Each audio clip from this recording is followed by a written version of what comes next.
Bonjour peuple congolais, ça dépend RO Bozali Kolananga, Ingani Christian Bola bien maman, peuple Mokonzi, peuple souverain, combattant, résistant, révolutionnaire, PNI. PNI, les politiciens non institutionnels. Bande Konanga, il te parler d'un sujet très important. Les sujet, les dans le cadre de la souveraineté en Boka, les sujets, les donc kokota na bosomi en Boka. Mais sujet wana biso mo to saboter yango tozali ko comprendre te eloko nini esengeli to sala yango wana bandeko na ngai tozali ko attirer attention ya batu na makambo to ngito lo basikoyo. Donc avant to kota la mozindo yango tozali kotiela biso na bino hymne national yango ne mteza sima na biso yango ne mtu kangai biso yango mte pesa biso ba idée po to ebake autrui congolais azani ndeko na ngai partout dans le temps où on a connu ça yangai. Merci. Tout là puisque l'hymne national est pour symboliser donc c'est-à-dire vision du monde. Ils ont symboliser donc Mboka. Bah hymne national nous sommes dans le monde et ça toujours une signification par rapport à la population, par rapport à la territoire, par rapport à la pouvoir au niveau installer ou faire installer. Bola na la zaïroise malam.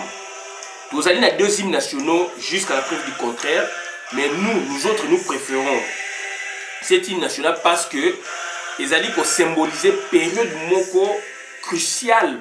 Il y a moko na biso oyo, tu as un vrai problème et que tu surmontes qui yango. Yango le moni, tu as dit que oyo, tu as dit que pour na batu, mémoire na bango sala. Alors les fondateurs, les auteurs il y a hymne national Oyo, ce sont les mêmes auteurs il y a hymne national des Congolais. Père Bokana Lutumba, bazali ba jésuite donc voilà l'église catholique. Donc c'est très important. Tu es connaître ça sujet très important parce que confusion ezali makasi et il faut éviter la confusion. Mutu oyo alingaka confusion ndeko na ngai mutu wana ako avancer te na vie na ye. Et biso toza bata confusion te. Donc yango no moni to evitaka donc to kende na ba dérive. Mais Congo to kende na dérive makasi, to kende na dérive makasi parce que congolais alingi ko sala oya lingi, congolais alingi ko ndimande ko na yete alors que pour non ndima mutu mususu faut ba non ko ndimande ko na yo. On ndima non misalo ndeko na zali ko sala otala no est-ce qu'il y a absence, il y a travail aux ko déplorer ou pas. Alors que les Congolais sont des grands chercheurs, sont des grands travailleurs, des grands bosseurs. Bandeko nanga, tu veux parler mingi lelo na préférence nationale. Tu veux parler de la préférence nationale, donc tu parles on a anglais belé. Tu parles on a anglais et recherche. Tu parles on a anglais économique, anglais politique. Ndeko nanga, préférence nationale, tu dois évoquer pourquoi. En France, parti il y a Marine Le Pen. Ou du moins il y a Jean-Marie Le Pen tant que la direction basé ko parler na préférence nationale. Moi na pas quitter na on peut parler à peine na préférence nationale.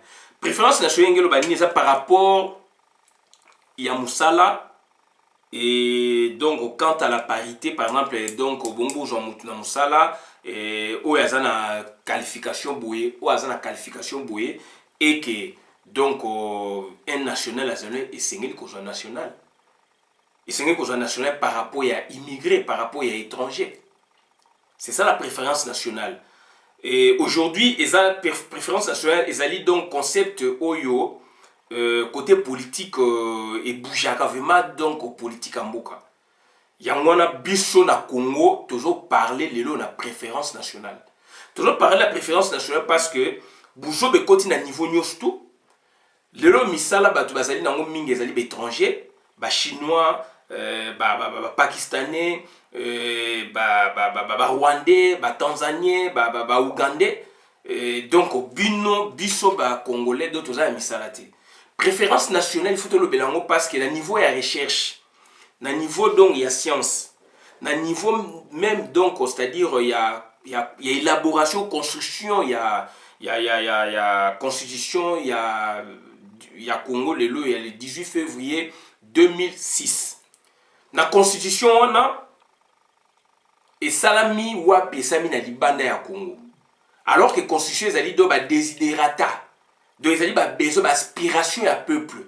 Constitution ya mboka il faut elata volonté ya peuple. Makambo peuple azali komona ezali ba projet de société. Ezali ba projet de société. Donc c'est-à-dire ekendaka pe na référendum bien que kuna basala pe référendum mais na ndenge ya mabe bayeki ko faire imposer bino biloko wana parce que bayeki na besoin Hippolyte Kanambe atika na pouvoir et bandeko na ngai donc batieli bino donc parmi ba rédacteur parmi ba rédacteur donc il y a constitution le 18 février 2006 jusqu'à nos jours il y a des ans d'application. Bino un certain professeur Bob Kabamba. Mais qui est Bob Kabamba? Nazo Sabino Leloyo, d'après les informations en notre possession, Bob Kabamba c'est un Burundais, c'est un étranger. Bob Kabamba c'est un Burundais, c'est un étranger. Bob Kabamba azali Congolais. Naza ko senga na professeur Bob Kabamba. Apé Sabiso identité na échelle donc bande échelle à l'écologie nationale.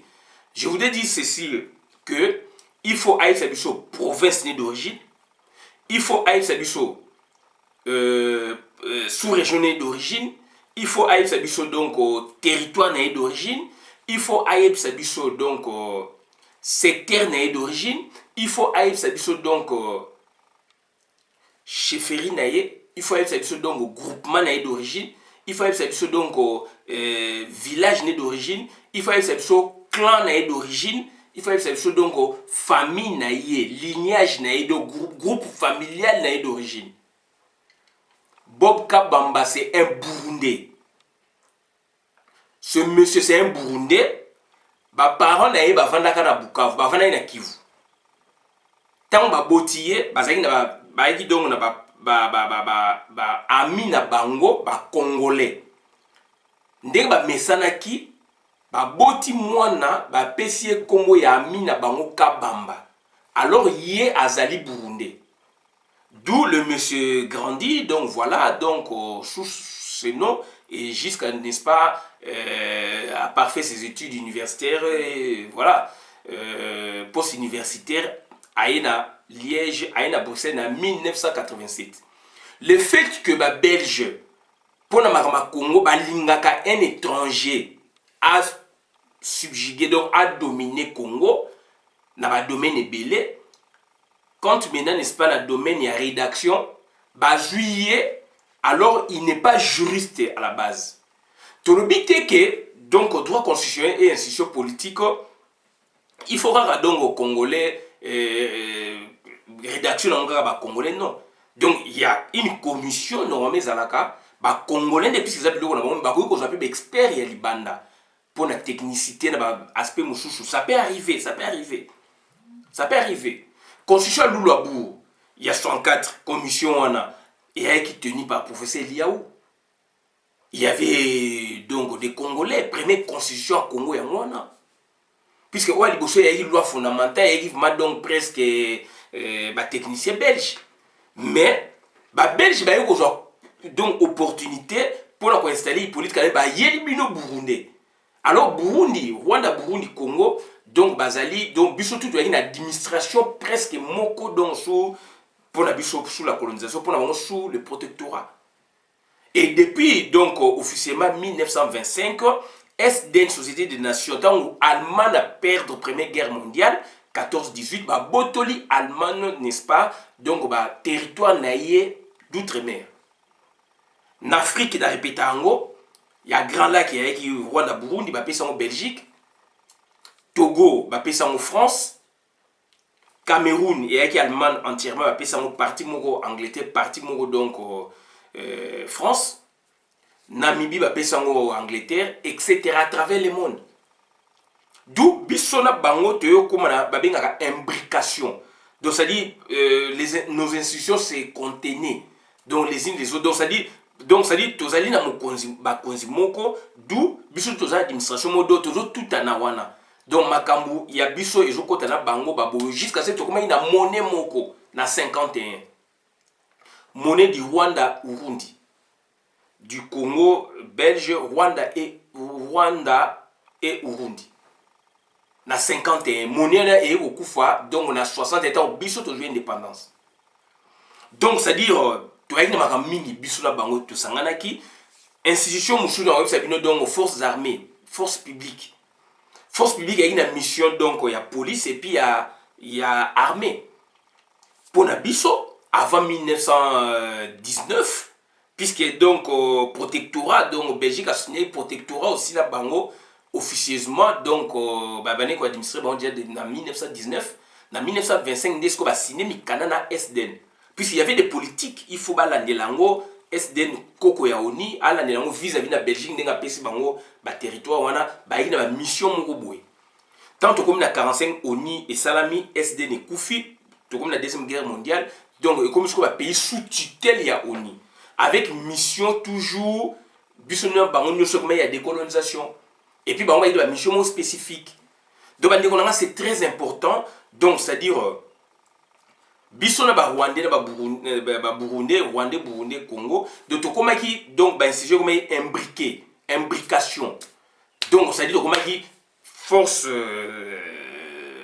publique na biso et comme ko kenetikuna ko sala pour protéger territoire puisque comme qui sous protectorat belge pour protéger territoire et puis donc ko ça la police na Belgique enfin na Rwanda na Burundi et puis na Congo mais qui nanu au départ ya biso biloko o ezali nanu au départ ya biso et comme pe ya bango yango moni donc ça dit net Belgique azali ko administrer ba ko jamais ba Rwandais ba Burundi ba ju bango ba memi bango donc na Katanga pona na Katanga na Kivu même tin Équateur basala ba usine ya ba Sierra Équateur etc.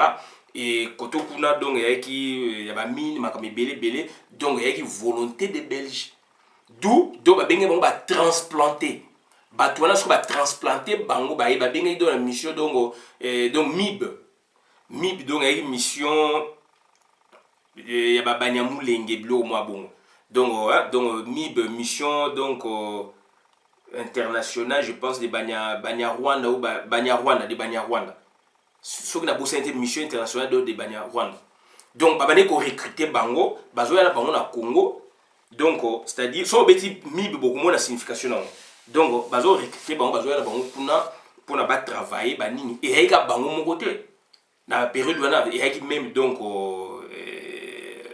ba Malawite, ba Zambien, ba pays zinga etc. ba Rhodésien etc. Voire même ba Sud-Africain. Donc voilà donc makambo e salamaki to comme na bango donc imbrication. Ba biloko boye e comme ni mutu moko ti de ko za indépendance. Ba ko joa nationalité na biso frauduleusement. Et puis donc Mobutu a créé CPG en 76. Pour nous raffermir encore ba liona donc ya batu o ba outi na Belgique biso de colonisation ba protectorat différent ces aliwana protectorat za colonisation c'est une autre forme de colonisation mais colonisation puisque bango donc Belgique a ko changer bango nationalité ba garder nationalité d'après principe il y a protectorat commerce international boye armée donc les alliés Belgique mais côté nationalité ba ko pesa bango nationalité makabadi ya mulenge baloba ki eza makamalukuta donc ba ndeko na ngai donc toujours parler la préférence nationale puisque ba bimise biso lelo yo donc Bob Kabamba comme le roi spécialiste et droit constitutionnel ya Congo alors que na pays na biso le do ba université na biso et produit ba spécialiste et droit constitutionnel Basale belé donc au Sali na Kinshasa comme na Lubumbashi à travers le monde en Mbandaka na Kikwit un peu partout na Goma partout. Comment expliquer Bob Kabamba qui n'est pas juriste bien que donc c'est-à-dire droit constitutionnel sur politique na science politique donc droit constitutionnel sur politique na science politique basé la même objet de recherche des alliés pouvoir politique c'est que bango ko mona na forme mususu biso to mona na forme mususu donc ça dit biso to zali wana mais comment expliquer y a zali juriste était azali donc politologue méthode na zali donc méthode na zali sociologique comment expliquer ba pesa ye mission monene ya rédaction ya constitution biso to boité ayebi donc objet wana droit conseiller institution politique tous allez ensemble maintenant ba juriste mais préséance c'est ça ba juriste. Quand un juriste est allé à préséance, il faut juriste appeler ça ma solo, appeler ça à la responsabilité on a. Puisque bon on a sur l'angle sociologique, juriste on sous l'angle juridique. Et c'est le droit qui régit Moka. Bien qu'il y a la juridicité, il y a une partie à Makamo, ils appellent échapper la droit, mais du moins c'est le droit qui régit le pays. Et quand il y a des juristes, ce sont les juristes qui prennent le devant. Donc il y a production, il y a des juristes. Chaque année, juriste constitutionnaliste. On peut passer un doctorat, un professeur à l'université. Comment expliquer lui, Michel, Charles Michel, Didier Renders, Batin de la Bisso, Bob Kabamba, un Burundais. Soit disant ça, forum il y a haut niveau, ceux qui haut niveau, mais arrêtez avec ça. Arrêtez avec ça. Arrêtez avec ça. Université de Kinshasa Zali, Université de Mbaché Zali, Université Bel Campus Zali, Université ya Mandaka, ya Kikwito, ya Goma, ya Mbujima, ya Kananga, ya Ozaï, ya Bakongo Zali, Unibaz Zali, Université Simon Kimbangu Zali. Donc, tu vas maîtriser le plan car il faut donc monter à Liège et puis un Burundais. Alors que nous avons nos spécialistes à nous, on peut passer batani na poto. Mais il faut être quand même conscient. Voilà, situation où lui, Michel, donc préférence nationale, nous n'en voulons plus. Nous n'en voulons plus, nous avons des spécialistes en la matière. Bob Kabamba a prouvé Bisso, il est burundais. A kende na Burundi. Bob Kabamba a kende na Burundi. Je me répète, Bob Kabamba qui est na Burundi, papa naye, papa saye Congo, il y a un Congolais. Baï ba mi. Na ba famille zalaka o mesena muninga na ndeko aboti mwana ozi kombo ya famille mususu kombo ya tribu mususu yekolo mususu puisque vous avez une affinité ba pesa ngo pe ba nekoti pe na patrimoine culturel na bino ezali partout toujours mona yango ndenge basala na Bob Kabamba c'est un nom d'emprunt. Kabamba c'est un nom d'emprunt. Nazali ko attirer attention la bino ba congolais o boza ko mona ya zande ko na bisa zande ko na bisote Bob Kabamba azali donc étranger, azali burundais. Puisque tozali na batu oyo balanda etango azali élu échevin. Azali élu échevin donc je pense n'inverse. Ba congolais ba kendaka ko féliciter, ils voulaient pas les recevoir. Bazo sola donc aligné ko soana bango te donc ils ont compris à l'époque déjà que c'est un étranger et bah situation déjà une époque on a été étranger en Kimakiville ou à Liège. Il était échevin déjà une époque. N'inverse je pense. Donc Bob Kabamba c'est un étranger. À l'accès de Shell News sur la Tangi, famille naïe. Bob Kabamba c'est un étranger. Arrêtez-vous les Congolais qui les soutenez, vous ne les connaissez pas. Donc c'est Azali Moutou, Azali donc subjugué par les Belges. Donc il est comme spécialiste, alors il n'est pas juriste. Matière où il y a parlé na seni wana seni et kenda karaba contentieux. Il y a bilo wana il y a au mona montaza ko éluder yango, a ko escamoter yango, a ko pesa bino ba théorie moko partielle. Or bilo wana zo singa donc juriste ou asali méthode transdisciplinaire, multidisciplinaire, interdisciplinaire ndenge ba pour se quitter bazalaki. Azali donc na master il y a droit, il est juriste à la base. Azali master donc il y a Sciences Po. Azali thèse à doctorat. Donc azali licence il y a droit. De master à quelque chose la thèse à doctorat pour une question juridique à kofungola code et le binini. Constitution le binini. Pour une question à sciences politiques à quitter na terrain, descente na terrain, ko décortiquer ba fait, ko ramasser ko tala donc élément par élément. Donc il faut avoir deux spécialisations ou une spécialisation au sein même il y a spécialiste et on a pas bien ma méthode transdisciplinaire ou ma méthode multidisciplinaire. Il y a une méthode monodisciplinaire donc il y a sociologique même. Et puis il est sociologue donc il est donc politologue. Donc autant un juriste. Soki a sangisa ke loko wana na un juriste et loko wana ngeza mixture wana ngeza la malamu. Mais il y a un maloko spécialiste et alors c'est un vendu, il n'est même pas congolais. préférence nationale bandeko na misala Congo ya sikezali koya lobby préférence au pesa ba congolais de misala batel boso au pesa ba congolais des misala ba congolais par rapport ya ba étranger. Nous ne sommes pas xénophobes. To moni yango André Kimbuta a sali erreur monumentale à promouvoir Zaïko ya Nyoka Longo a bengani ba congolais et yenyo Kimbuta na mbongo misolo ya Congo à promouvoir Nyoka Longo a Nyoko Limwana Dido Yogo, puisque là aussi nous sommes dans les droits du travail, puisque musique est allée dans l'orchestre, est allée dans la société. Donc, à Pessi voiture, à Pessi à 10 euros, à Pessi 5 000 $, à Pessi à 10 euros, à Boyi, Nyoka Longo, Pessi à 10 euros, à Lola Moine, à Boyi, à Pessi Moine, qui n'est pas musicien, qui n'est pas travaillé dans Zaïko, officiellement. Là maintenant, quand on parle officiellement, ce sont des gens qui travaillent tout le monde, musiciens.